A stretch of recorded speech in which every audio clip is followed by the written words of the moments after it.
اب یاد رکھیں ہم نے پڑھنا کیا ہے نماز کے اندر. نماز کے اندر چونکہ مختلف کیفیات ہیں، بعض چیزیں فرض ہیں، بعض نماز کا حصہ سنت مؤکدہ پر مشتمل ہے، بعض غیر مؤکدہ پر، بعض نوافل پر.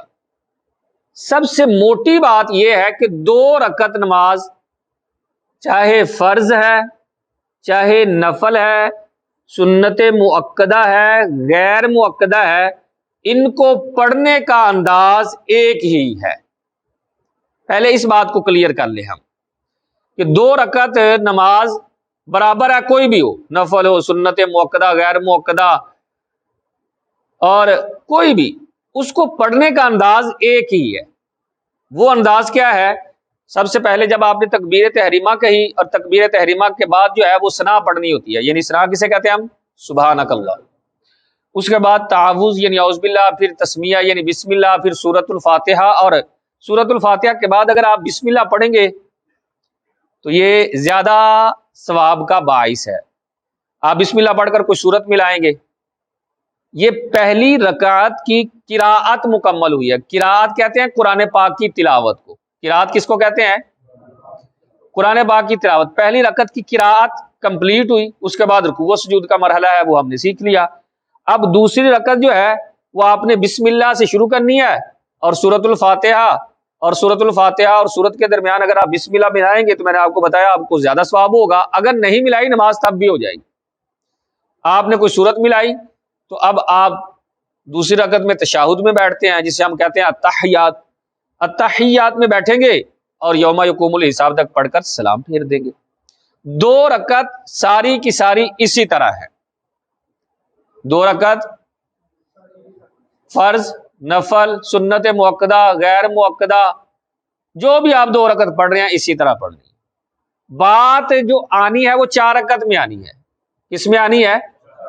جو فرق آنا ہے وہ 4 رکعت والی نماز کے اندر آنا ہے. 4 رکعت والی فرض بھی نماز الگ طریقے سے پڑھی جاتی ہے، مؤکدہ سنتیں بھی الگ طریقے سے پڑھی جاتی ہیں، غیر مؤکدہ سنتیں بھی الگ طریقے سے پڑھی جاتی ہیں. ان تینوں کا انداز مختلف ہے.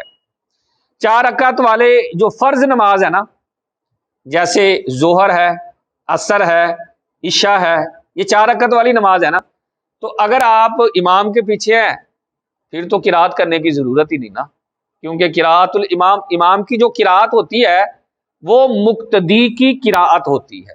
مقتدی کو قرات کرنے کی اجازت نہیں ہے.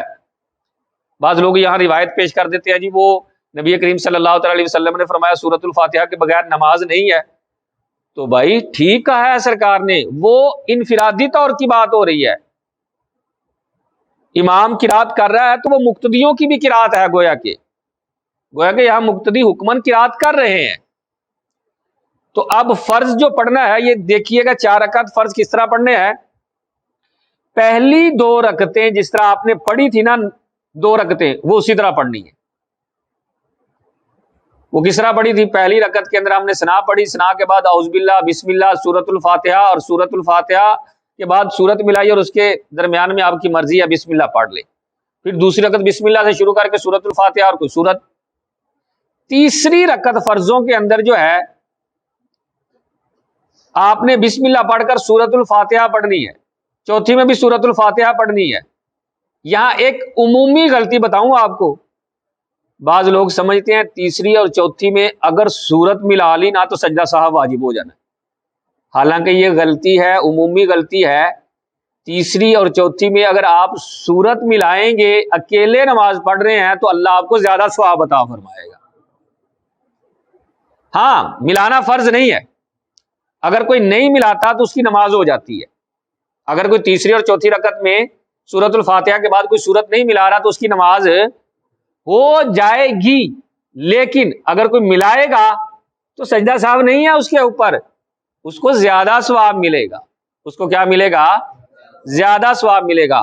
اب یہاں ایک اور فرق یاد رکھیے گا، جب آپ نے فرضوں کی دوسری رکعت میں بیٹھنا ہے تو آپ نے اسے کہا جاتا ہے قعدہ اولا، پہلی مرتبہ بیٹھنا، پہلی مرتبہ اتحیات میں بیٹھنا.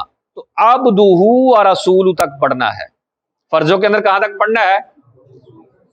اور چوتھی رکعت میں تو آپ کو پتہ یوم یقوم الحساب تک پڑھنا ہے۔ اسی طرح اب آج ہے سنت مؤکدہ۔ سنت مؤکدہ جیسے ظہر کی جو 4 رکعتیں ہیں یہ سنت مؤکدہ ہیں، پہلی 2 رکعتیں اسی طرح ہیں قرات کے اعتبار سے۔ ہاں جب آپ اتحیات میں بیٹھیں گے تو فرضوں کی طرح یہاں بھی آپ عبدہ و رسولہ تک پڑھیں گے، فرضوں کی طرح یہاں بھی آپ کیا کریں گے، تیسری رکعت میں آپ نے بسم اللہ پڑھ کر سورۃ الفاتحہ اور یہاں ساتھ سورت ملانا ضروری ہے، فرضوں میں ضروری نہیں تھا۔ فرضوں میں ضروری، تیسری رکعت اور چوتھی رکعت میں سنت مؤکدہ کے اندر ملانا ضروری ہے، فرضوں میں ضروری۔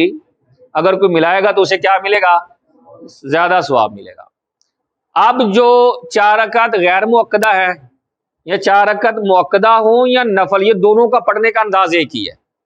جس طرح آپ صلاۃ التسبیح پڑھتے ہیں وہ نفل نماز ہے، 4 رکعت ہی ہوتی ہے، اس طرح آپ ویسے ہی 4 رکعت نفل نماز پڑھ رہے ہیں۔ غیر مؤکدہ اور 4 رکعت نفل نماز کا پڑھنے کا انداز ایک ہی ہے، الگ نہیں ہے، کیونکہ غیر مؤکدہ کو علماء نے نوافل کے اندر ہی شمار فرمایا ہے۔ اس کا انداز کیا ہے، پہلی 2 رکعتیں اسی طرح، پہلی 2 رکعتیں اسی طرح۔ البتہ یہ ہے کہ جب آپ وہ قراءت کے اعتبار سے آپ کو میں نے بتایا پہلی 2 رکعتیں اسی طرح ہی ہیں۔